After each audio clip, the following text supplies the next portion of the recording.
Hello, my name is Juliana Ivaroni, and for my PechaKucha presentation today, I will be exploring the Engage, Participate, and Deactivate chapters of Karpi's Disconnect, Facebook's Effective Bonds. Throughout this section of the book, Karpi explores the different ways that Facebook uses user activity to organize marketing ads. On page 44 of the book, he states, if we fail to retain existing users or add new users, or if our users decrease their level of engagement with our products, our revenue, financial results, and business might be significantly harmed. Throughout this PechaKucha, I want to explore what it takes to fully delete a social media account and why these huge tech companies make it so difficult to quit. Throughout the Engage chapter of the book, Karpi explains how Facebook and many other tech giants use an engagement-based business model in order to capitalize the desire to participate. He says that these engagement-based business models have a second side to them where mechanisms turn engagement data into marketable data. This includes engagements that the user makes on the site and the behaviors function, which Facebook describes as activities that people do on or off Facebook that inform on which device they are using, purchase behaviors or intents, travel preferences, and more. Behaviors are constructed from both someone's activity on Facebook and offline activity provided from Facebook's trusted third-party partners. This is important to keep in mind when exploring why it is so hard for users to quit these social media sites. Websites like Facebook use your interactions to influence your life. They use your data to curate information, ads, and events that might be local or of your interest. Karpi explains that the new phenomenon of wanting to quit social media is fueled by activists who promote digital suicide. These groups use campaign strategies to encourage avid social media users to commit suicide in their digital lives. One good example of this is the Luther Blissett project. Luther Blissett became a multi-use pen name for activists across Europe. The project played out over 5 years, where they conducted pranks in order to highlight problems prevailing in the cultural ambiance and others just for the sake of exploiting the gullibility of the press and the people. The project ended in 1999 when the group announced that they would commit digital suicide by seppuku, a formal Japanese suicide that is usually performed in front of spectators. The group highlighted that they were not legitimately ending their own lives, but were instead reclaiming them. Although these campaigns were widely popular, websites like Facebook still boast over 1 billion users. So why are these projects not as successful as they'd hoped to be? Well, social media websites are created to keep the user wanting more. They use strategies to make it feel as though you are going to be missing out if you quit.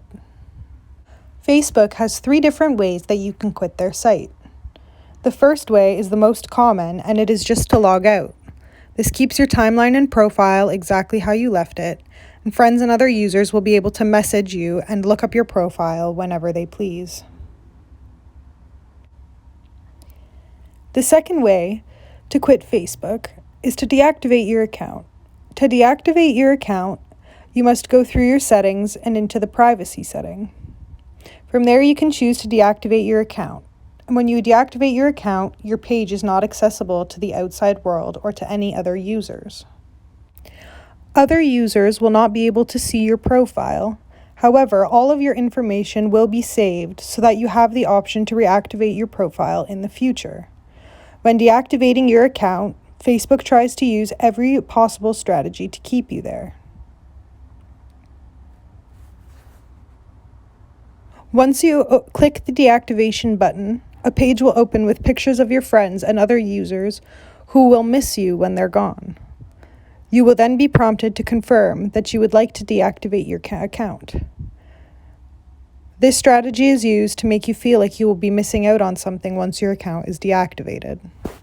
To fully delete your Facebook account so that none of your data is saved, you must contact Facebook directly and go through the process of them deleting it.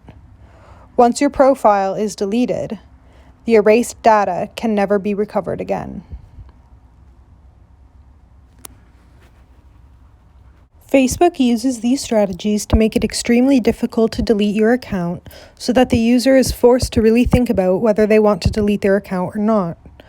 In order for someone to go through the process of fully deleting their Facebook account, there must be a lot of premeditation involved. Because of how difficult it is to fully deactivate or delete your Facebook account, most users simply choose to log out or to delete the Facebook app on their phone to limit the use. This is not an effective way of quitting Facebook, though, because the company is able to monitor your engagements with other websites and apps through your device. On top of the fact that Facebook is still monitoring our engagements after we've logged out, most users tend to log back in to catch up on all that they've missed. Because the process of permanently deleting your Facebook account is so lengthy, users are more intrigued to log back in because they simply know that they can. On page 109 of the text, Karpy states, "The described modes of quitting Facebook show how premeditation is not neutral, but in fact tied to the subtle mechanisms of control. While there are many ways of quitting Facebook, some of these possibilities are encouraged by the protocols and reward system built inside the game." This highlights how the user does not have total control over their choices on whether to delete their account or not. I think that this is very interesting in relation to what Karpy says in the Engage chapter about the fall of Facebook. The company is clearly using these strategies to stay a social media giant instead of fading out like MySpace or Friendster.